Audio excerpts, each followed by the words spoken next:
Hello, everybody. I am Eva Medalek, and I am coming to you live today from beautiful California. I hope everyone is doing well today, but there's been a lot on my mind lately. So much is going on in the world, and we are actually seeing people show up as the worst version of themselves in response to what is going on in the world today. And, you know, most of us have some form of leadership in our lives. We are leading our families, we are leading ourselves, we are leading our teams, we are leaders in our communities, we are leading our clients. We have the opportunity to role model certain ways of leadership and behavior in a way that probably is more challenging now than it ever has been.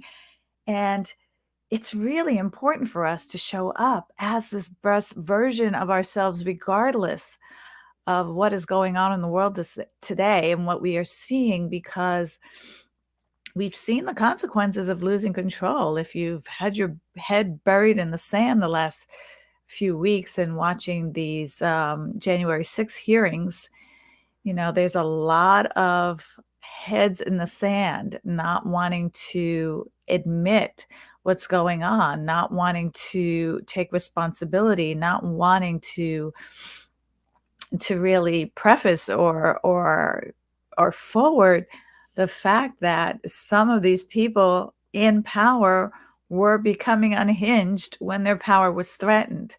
So, what does that mean for you and me as individuals? What does that mean for our leadership? Being a leader in today's world takes an incredible amount of courage, more courage than it ever has before. There is a new courage of leadership that is needed based on everything that we are experiencing today. You have an opportunity to lead by challenging the thoughts, inspiring actions, and role modeling behavior in these challenging and transformational times. I mean, challenging times has become kind of a catchphrase, if you will, because between the pandemic, between the racial uprising and sensitivities that are going on now, between the politics, the divisive politics in the world, how can we show up as courageous leaders and role model safe, inclusive spaces for everyone to be able to feel seen, heard, and acknowledged? There's so many ways to define courage, right?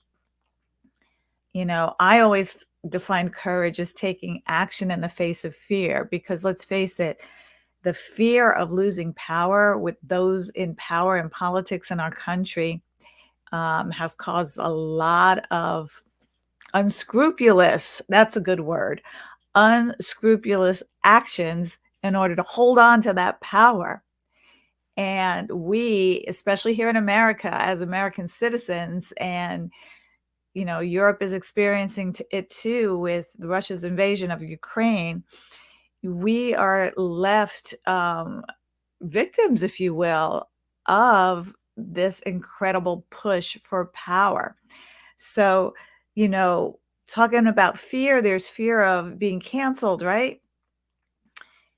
There's fear of being bullied. There's fear of losing your job, losing face. There's so many fears that are keeping us from being the best, most courageous leaders we can be.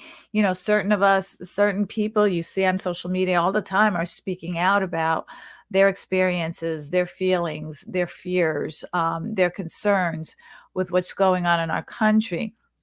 However, social media also has, what comes with social media is people who are not curious to learn more about other people's perspective and position, but people who are ready to curse you out, cancel you, call you names, threaten your lives, all of these things that make anybody want to be like, okay, I'm just going to sit back and quietly listen and not, put myself too far out there, because what it could mean to myself, my business, my family, right? You've seen it in if you've watched any of the January 6 hearings, you'll see how a lot of people who stood up to the then president at that time faced threats from people who were on that president's side. You know, you can have threats indirectly from the leadership in power. You can have people who follow and believe that leadership that's in power threaten you, but people were genuinely afraid for themselves and their families, and it takes an incredible amount of courage to stand up against a person in power whose vision, values, and goals and modus operandi is against your vision, values, and goals. So basically, courage is being afraid and doing it anyway. And how do we begin to gain more confidence and courage in our lives as leaders? How can we take this bold action, not just when it's chaotic and challenging, but in every day of our lives? And how can we do that and create safe, inclusive spaces amongst our differences and with that potential for conflict? You know, one of the things that I think we all need to really look at is, what are we fearing? Let's become aware of what we fear. You know, a lot of times speaking out, you know, I used to use this comparison that we have these fears for our physical health and safety in dangerous situations, like the saber-toothed tiger, right? We've got that fight, flight, freeze reaction when the saber-toothed tiger is coming for us, right? And most of our fears now don't put our lives in danger. But with the climate I'm seeing today, it perhaps does.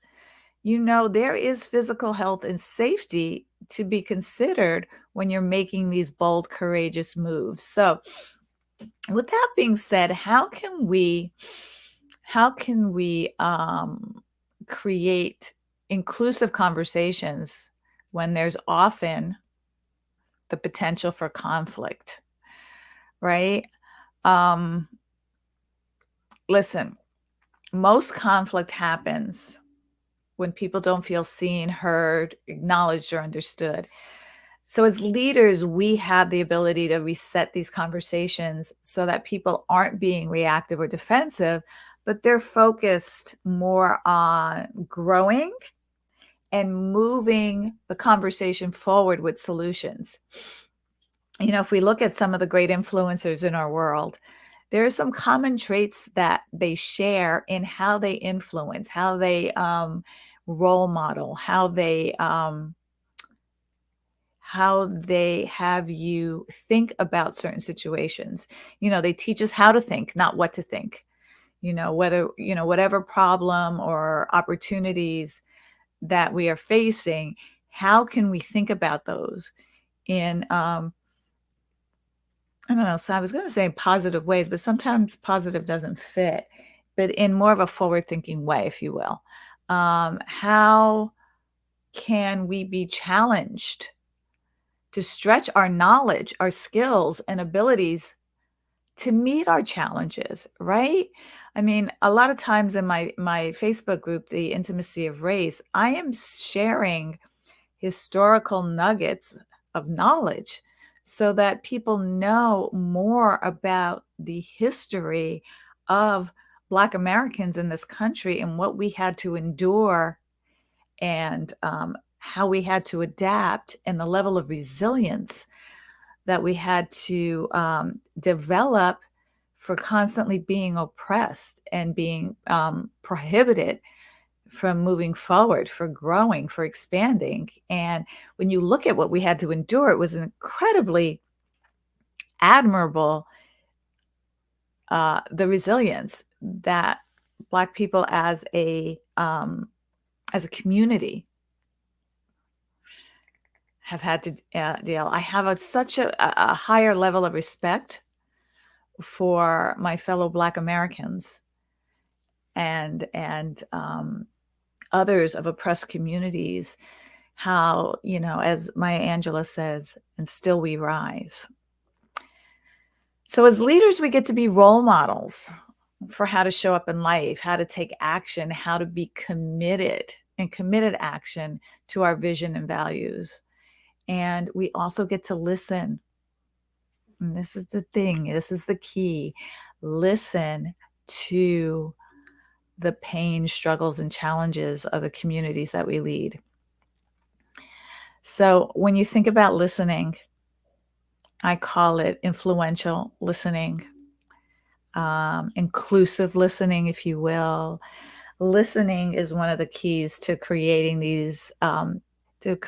safe, inclusive environments, because listen, both sides are being bombarded or shot at, if you will, for sharing their perspective, their views, their values, what's important to them.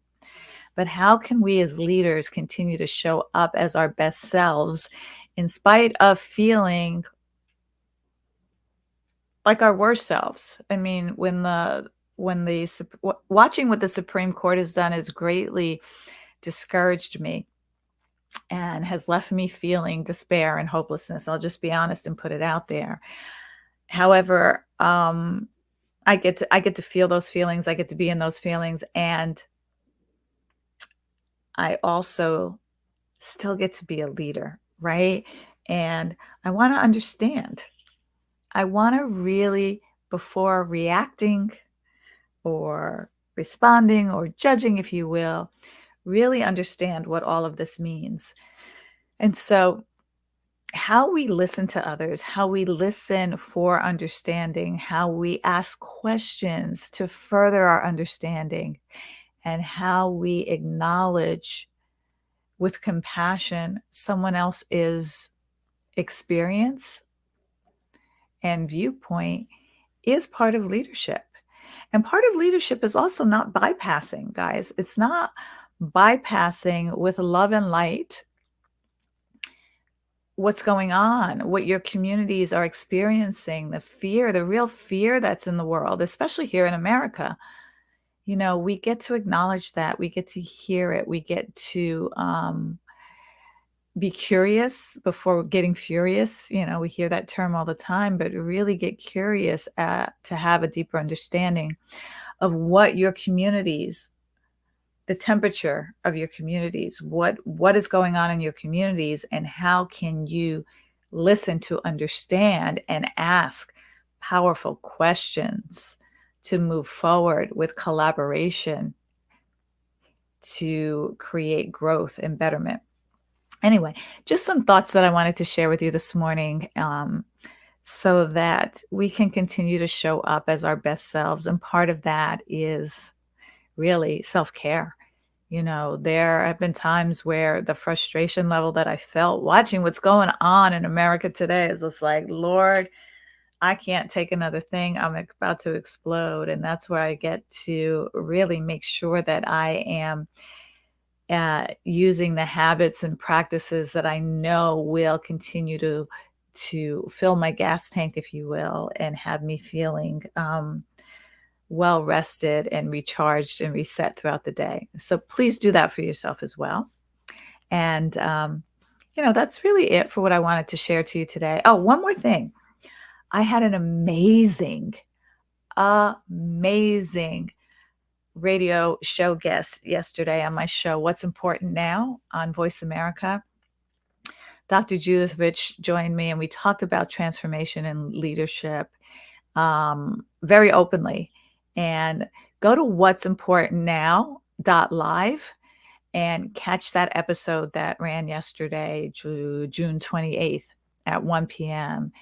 It is such a powerful conversation, and I have some more powerful conversations coming up that I hope you will be able to listen to and use some of the knowledge that's being dropped to show up as your best self in your life and your leadership. All right, that's what's important now.live. Please go like it, listen to that episode yesterday. It was amazing.